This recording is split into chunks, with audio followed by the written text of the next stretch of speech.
Qatar के अमीर शेख तमीम अचानक सीरिया पहुंचे हैं। सीरिया जो कि पॉलिटिकल संकट से जूझ रहा है, डिप्लोमेटिक संकट से जूझ रहा है और कब्जा किए जाने के संकट से जूझ रहा है। सभी लोग चाहते हैं कि सीरिया में जो सिस्टम है उस पर कब्जा किया जाए। वहां कुर्द हैं, समीप तुर्की हैं, अमेरिका चाहता है, यूरोपियन यूनियन चाहती है, मिडल ईस्ट, तमाम चीजें।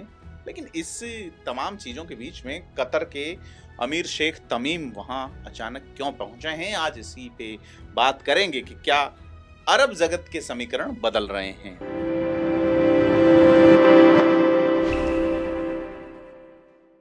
नमस्कार, मैं प्रदीप हूं, आप अरब ऑब्जर्वर हिंदी देख रहे हैं। तो सीरिया में 13 साल तक गृह युद्ध चलता है, उसके बाद सत्ता बदल जाती है।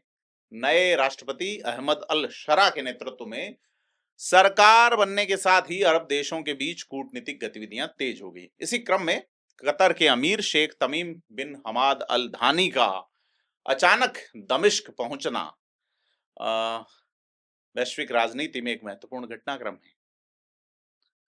चूंकि ऐतिहासिक परिप्रेक्ष्य में बात करें तो कतर ने सीरिया के गृह युद्ध के दौरान बशर अल असद के विरोधी विद्रोही गुटों को समर्थन दिया था और असद सरकार के साथ राजनीतिक संबंध खत्म कर लिए थे। अब असद सत्ता से बेदखल हो चुके हैं और अहमद अल शरा नए राष्ट्रपति बने हैं।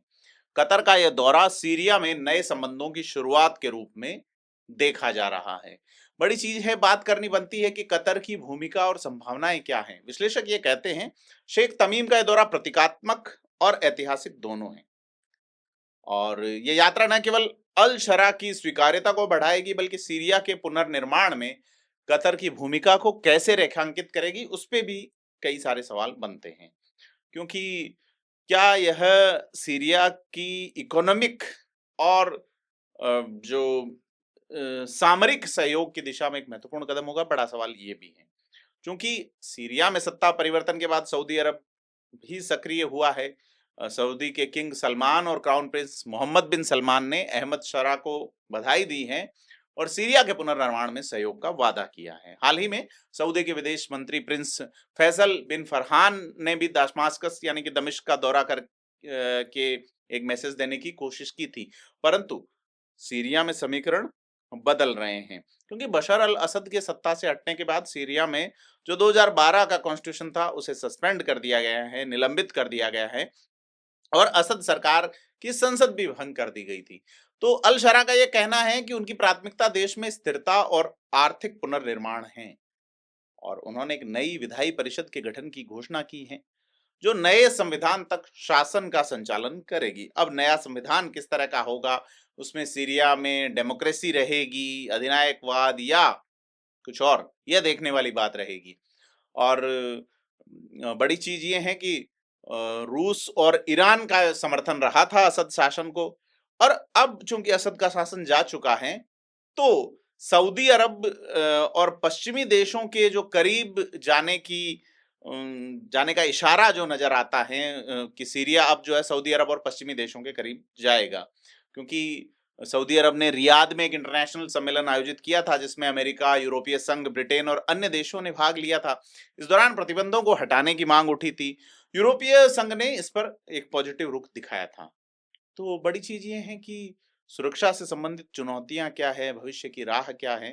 क्योंकि सीरिया में हालात अब भी पूरी तरह स्थिर नहीं है। बशर अल असद को हटाने वाला संगठन यानी कि हयात तहरीर अल शाम सुन्नी मुस्लिम संगठन है और जिसका नेतृत्व अहमद अल शरा कर रहे हैं।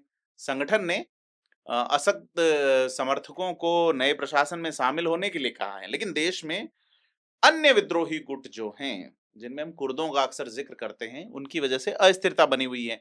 इसके अलावा अमेरिकी और यूरोपीय देशों की ओर से लगाए गए प्रतिबंधों के चलते आर्थिक संकट भी एक बड़ा चुनौतीपूर्ण माहौल बनाता है।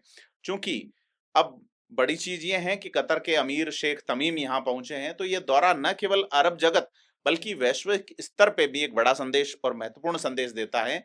संकेत ये हैं कि सीरिया अब नए अंतर्राष्ट्रीय समीकरणों में ढलने के लिए तैयार है। साथ ही कतर, सऊदी अरब और पश्चिमी देशों की बढ़ती दिलचस्पी यह दिखाती है कि आने वाले वक्त में सीरिया की राजनीति और अर्थव्यवस्था में बड़े बदलाव हो सकते हैं। क्या बदलाव होंगे, इन पे हमारी नजर बनी रहेगी। आप फिर अब जरूर हिंदी को सब्सक्राइब करें। धन्यवाद।